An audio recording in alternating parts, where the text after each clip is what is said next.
Maharashtra municipal കോർപ്പറേഷനിലേക്കുള്ള തിരഞ്ഞെടുപ്പ് ഫലം ഇപ്പോഴിതാ പുറത്തു വന്നുകൊണ്ടിരിക്കുകയാണ്. ലഭ്യമായിടത്തോളം വിവരങ്ങൾ അനുസരിച്ച് BJP സഖ്യം, മഹായുതി സഖ്യം വൻ വിജയം നേടിയിരിക്കുകയാണ്. അതായത് ഏതാണ്ട് 29 മുനിസിപ്പൽ കോർപ്പറേഷനുകളിലേക്കാണ് തിരഞ്ഞെടുപ്പ് നടന്നത്. അതിൽ ഏതാണ്ട് 27 മുനിസിപ്പൽ കോർപ്പറേഷനുകളിലും BJP സഖ്യം ലീഡ് ചെയ്യുന്നതായിട്ടാണ് വിവരം. നേരത്തെ അത് 24 ആയിരുന്നു. വോട്ടെണ്ണി തുടങ്ങി ആദ്യ 1 മണിക്കൂർ കഴിഞ്ഞപ്പോൾ തന്നെ 20 മുനിസിപ്പൽ കോർപ്പറേഷനുകളിലും BJP സഖ്യം ലീഡ് ചെയ്യുന്നതായിട്ട്, മഹായുതി സഖ്യം ലീഡ് ചെയ്യുന്നതായിട്ടായിരുന്നു സൂചന. അത് പിന്നീട് 24 ഇപ്പോൾ ഒടുവിൽ വിവരം കിട്ടുമ്പോൾ 27 മുനിസിപ്പൽ കോർപ്പറേഷനുകളിലും BJP സഖ്യത്തിൻ്റെ ഭരണം വരും എന്ന സൂചനയാണ് ലഭിക്കുന്നത്. ഇത് അവസാന റിസൾട്ടല്ല. അവസാന റിസൾട്ട് വരുമ്പോഴേക്കും ഇതിൽ മാറ്റങ്ങൾ സംഭവിക്കാൻ സാധ്യതയുണ്ട്. ചെറിയ വോട്ടുകൾക്ക് അല്ലെങ്കിൽ ചെറിയ സീറ്റുകളുടെ എണ്ണത്തിലുള്ള കുറവോ കൂടുതലോ കൊണ്ട് അങ്ങോട്ടും ഇങ്ങോട്ടുമൊക്കെ ഫലത്തിൽ മാറ്റം വരാനുള്ള സാധ്യതയുണ്ട്. പക്ഷേ ഒരു കാര്യം നമുക്ക് പറയാതിരിക്കാൻ കഴിയില്ല.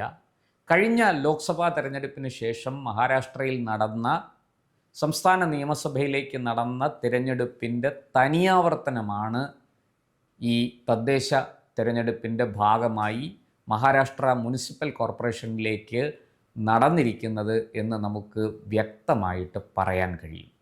അതിൽ ഏറ്റവും ശ്രദ്ധിക്കേണ്ടത് കഴിഞ്ഞ 27 വർഷമായിട്ട് സ്വന്തം കയ്യിൽ വച്ച് ഭരിച്ചിരുന്ന ബൃഹത് മുംബൈ കോർപ്പറേഷൻ, മുനിസിപ്പൽ കോർപ്പറേഷൻ, അവിടുത്തെ ഭരണം വിട്ടൊഴിഞ്ഞ് ശിവസേന, ഉദ്ധവ് താക്കറെ വിഭാഗത്തിന് അവിടെ നിന്ന് പടിയിറങ്ങേണ്ടി വന്നിരിക്കുന്നു എന്നുള്ളതാണ്.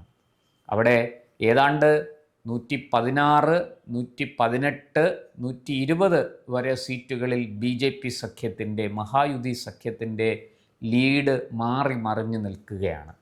ആകെ 227 സീറ്റുകളാണ് ബൃഹത് മുംബൈ മുനിസിപ്പൽ കോർപ്പറേഷനുകളിലേക്കുള്ളത്.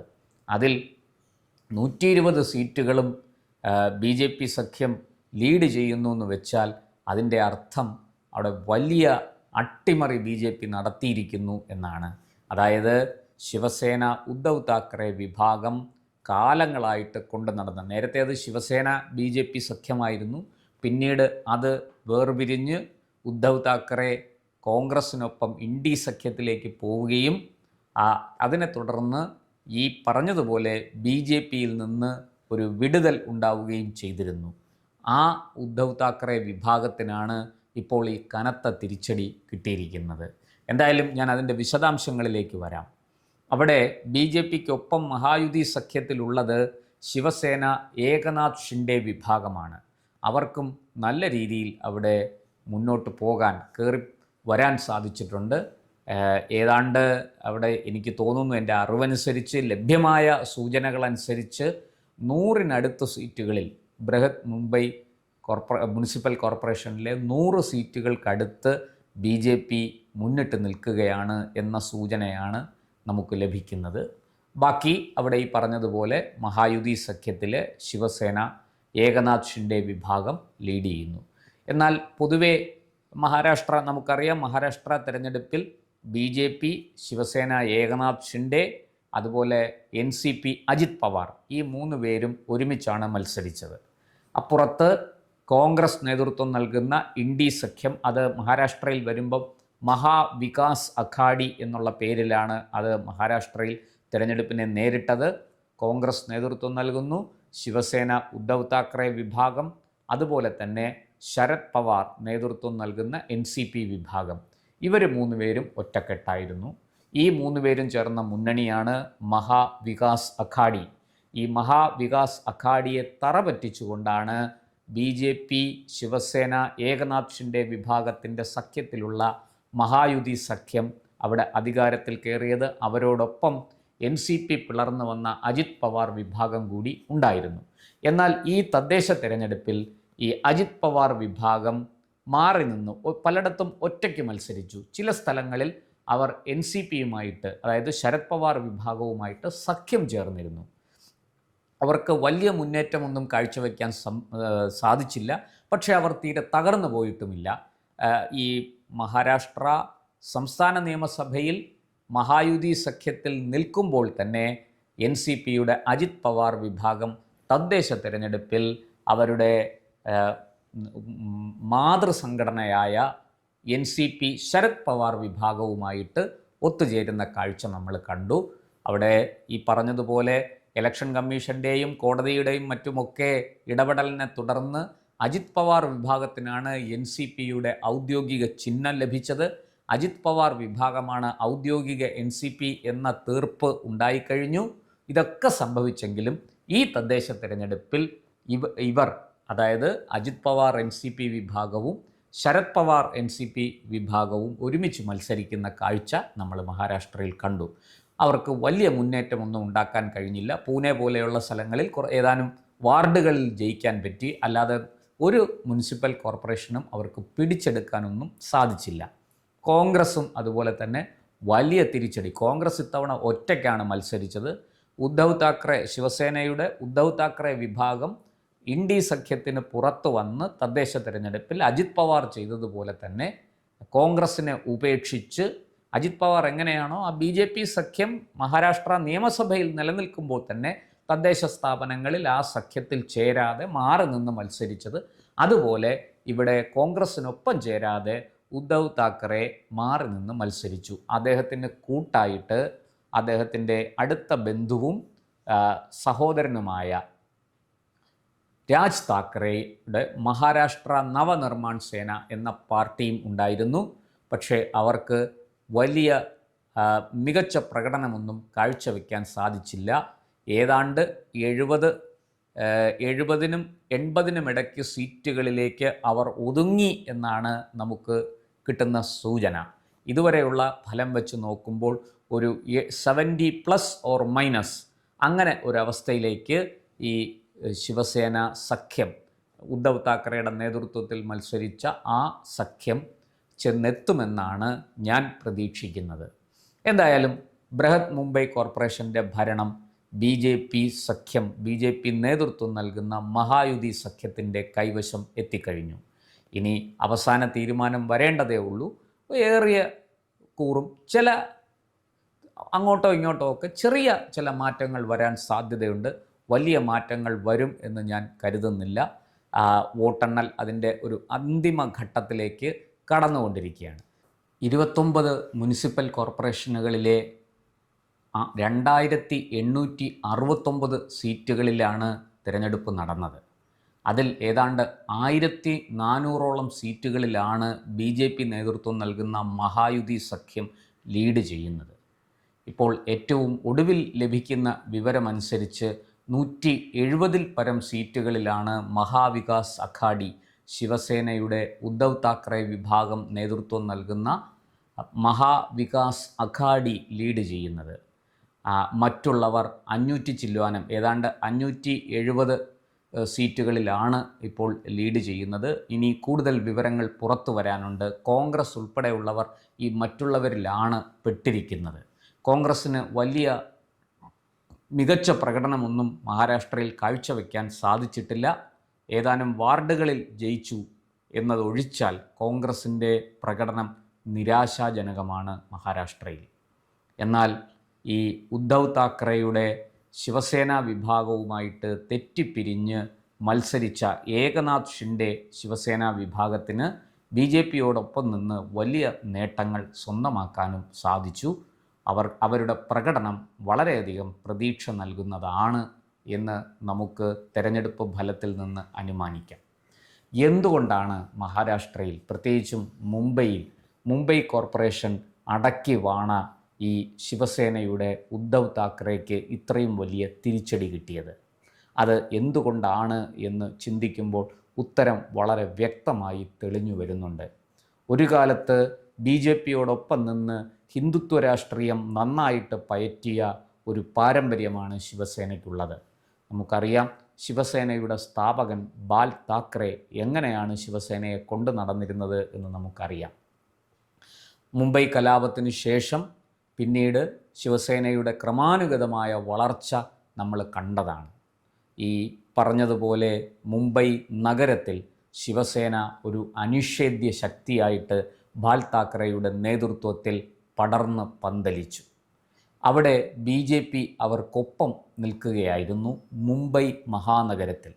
മറിച്ച് മഹാരാഷ്ട്രയുടെ മറ്റ് പ്രദേശങ്ങളിൽ, മറ്റ് ജില്ലകളിൽ ഒക്കെ BJPക്ക് വേരോട്ടമുണ്ടായെങ്കിലും ഈ ബോംബെ മുനിസിപ്പൽ കോർപ്പറേഷൻ എന്ന് പറയുന്ന ആ പരിധിയിൽ ശിവസേന തന്നെയായിരുന്നു അനിഷേധ്യമായ ശക്തി. ആ അനിഷേധ്യമായ ശക്തിക്കാണ് ഇപ്പോൾ വലിയ ഇടിവ്, വീഴ്ച ഒക്കെ സംഭവിച്ചിരിക്കുന്നത്. അതിന് കാരണം BJPയോടൊപ്പം നിന്ന് ബാൽ താക്കറെയുടെ കാലം കഴിയുന്നതുവരെ BJPയോടൊപ്പം നിന്ന് രാഷ്ട്രീയം പയറ്റിയ ശിവസേന ബാൽ താക്കറെയുടെ കാലം കഴിഞ്ഞ് വളരെ പതുക്കെ BJPയോട് അകലുന്ന കാഴ്ചയാണ് നമ്മൾ കണ്ടത്. കേന്ദ്രത്തിൽ നരേന്ദ്രമോദിയും BJPയുടെ ദേശീയ അധ്യക്ഷനായിട്ട് അമിത്ഷായും വന്നതോടുകൂടി സംസ്ഥാനങ്ങളിലെ BJPയുടെ നിലപാടുകളിലും മാറ്റം വന്നു. BJP ഒരു ദേശീയ പാർട്ടിയാണ്, രാജ്യം ഭരിക്കുന്ന പാർട്ടിയാണ് എന്ന നിലയ്ക്ക് സംസ്ഥാനങ്ങളിലും വലിയ രീതിയിൽ മുന്നേറ്റമുണ്ടാക്കാൻ തുടങ്ങി.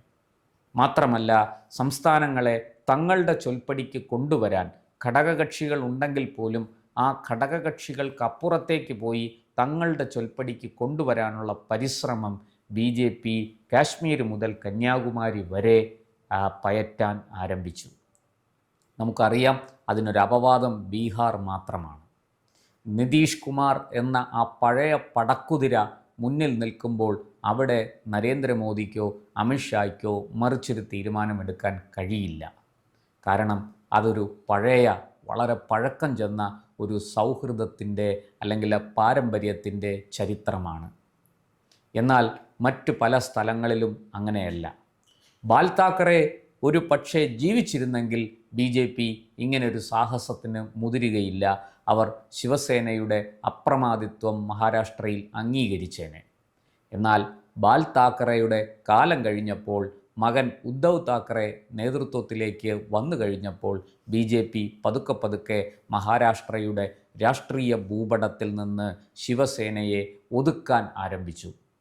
അതാണ് നമ്മളിപ്പോൾ കാണുന്നത്.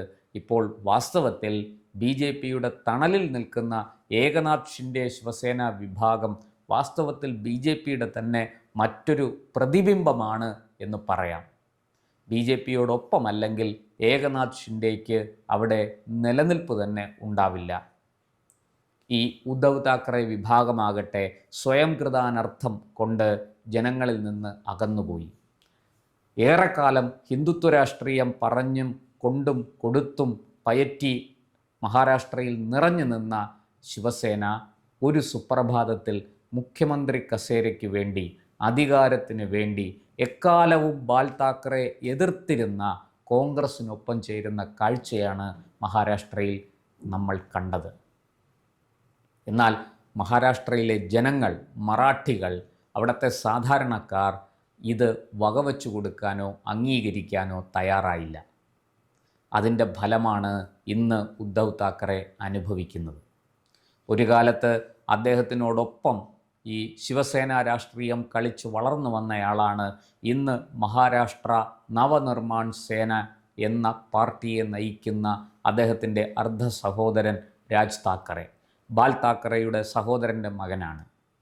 ഈ ഒരു പക്ഷേ പലപ്പോഴും ചാനൽ ചർച്ചകളിലടക്കം നമുക്ക് ഉദ്ധവ് താക്കറെയും ഈ രാജ് താക്കറെയും തമ്മിൽ താരതമ്യം ചെയ്തു നോക്കിയാൽ ബാൽ താക്കറെയുടെ ശരിയായ പതിപ്പും പകർപ്പും പിന്തുടർച്ചാവകാശിയും രാജ് താക്കറെ ആണ് എന്ന് തോന്നും. ഉദ്ധവ് താക്കറെ അത്ര മിടുക്ക് കാഴ്ചവെച്ചിട്ടില്ല ഈ കാര്യത്തിൽ. എന്നാൽ ഇവർ വേർപിരിഞ്ഞ് രണ്ടായിട്ട് നിന്ന് മഹാരാഷ്ട്ര രാഷ്ട്രീയത്തിൽ പയറ്റുന്ന കാഴ്ചയാണ് നമ്മൾ കണ്ടിട്ടുള്ളത്. ഈ ഏറ്റവും ഒടുവിൽ ഈ പറഞ്ഞ മുനിസിപ്പൽ കോർപ്പറേഷൻ തെരഞ്ഞെടുപ്പുകളിലാണ് ഇരുവരും ഒരുമിച്ചത്. അത് മറ്റു വഴികളില്ലാത്തതുകൊണ്ട്. അവിടെ BJP വളരെ ശക്തമായ മുന്നേറ്റം കാഴ്ചവെക്കും എന്ന് മനസ്സിലാക്കിയ ഉദ്ധവ് താക്കറെ ഒടുവിൽ തനിക്ക് സംഭവിച്ച തെറ്റ് തിരുത്താൻ തയ്യാറായി. കോൺഗ്രസ് ലാവണം വിട്ട് പുറത്തേക്ക് വരികയും കോൺഗ്രസുമായുള്ള ബന്ധം ഉപേക്ഷിച്ചതായിട്ട് പ്രഖ്യാപിക്കുകയും ചെയ്തു. എന്നാൽ അതൊന്നും ജനങ്ങളുടെ അംഗീകാരം നേടാൻ അദ്ദേഹത്തെ സഹായിച്ചില്ല. ഒരു കാലത്ത് അധികാരത്തിന് വേണ്ടി കോൺഗ്രസിനോടൊപ്പം പോയ ഉദ്ധവ് താക്കറെയോട് അത്ര പെട്ടെന്നൊന്നും മറാഠികൾ ക്ഷമിക്കുമെന്ന് തോന്നുന്നില്ല. കാരണം അതവരുടെ പാരമ്പര്യമാണ്, അവരുടെ രക്തത്തിൽ തന്നെ അലിഞ്ഞു ചേർന്നിട്ടുള്ളതാണ്. ഇനി ഈ ഭാവിയിൽ ഈ മഹാരാഷ്ട്ര രാഷ്ട്രീയത്തിൽ ഉദ്ധവ് താക്കറെയ്ക്ക് പ്രസക്തിയുണ്ടോ? ശിവസേന ഉദ്ധവ് താക്കറെ വിഭാഗവും മഹാരാഷ്ട്ര നവനിർമ്മാൺ സേനയും കൂടി ചേർന്ന് എന്തെങ്കിലും ചലനങ്ങൾ ഉണ്ടാക്കുമോ, അതിന് കഴിയുമോ എന്ന ചോദ്യമാണ് ഇപ്പോൾ അവശേഷിക്കുന്നത്. അതിന് ഈ അവസരത്തിൽ ഉത്തരം പറയാൻ കഴിയില്ല. കാലം കുറച്ചുകൂടി മുന്നോട്ട് പോകട്ടെ. കാലചക്രങ്ങൾ മുന്നോട്ട് ഉരുളുമ്പോൾ അല്ലെങ്കിൽ മുന്നോട്ട് ഉരുളുന്നതിനനുസരിച്ച് രാഷ്ട്രീയത്തിൽ എന്തൊക്കെ മാറ്റം വരും വരില്ല എന്ന് നമുക്ക് ഇന്ന് പ്രവചിക്കുക അസാധ്യം. അതുകൊണ്ട് തന്നെ കാത്തിരിക്കാം ഉദ്ധവ് താക്കറെയുടെ ഭാവി എന്താണ് എന്നുള്ളതിനെക്കുറിച്ച്. പക്ഷേ ഒരു കാര്യം വ്യക്തമാണ്, മഹാരാഷ്ട്രയിൽ BJP അതിൻ്റെ സർവാധിപത്യം നേടിക്കഴിഞ്ഞു. മഹാരാഷ്ട്ര രാഷ്ട്രീയത്തിൽ BJPക്ക് വലിയ മേൽക്കൈ ഉണ്ടായിരിക്കുന്നു. അതുമാത്രമല്ല, ഒരു കാലത്ത് മഹാരാഷ്ട്രയിലെ അനിഷേധ്യ ശക്തിയായിരുന്ന കോൺഗ്രസ് ഇന്ന് തകർന്ന് നാമാവിശേഷമായ ചിത്രമാണ് നമ്മൾ കാണുന്നത്.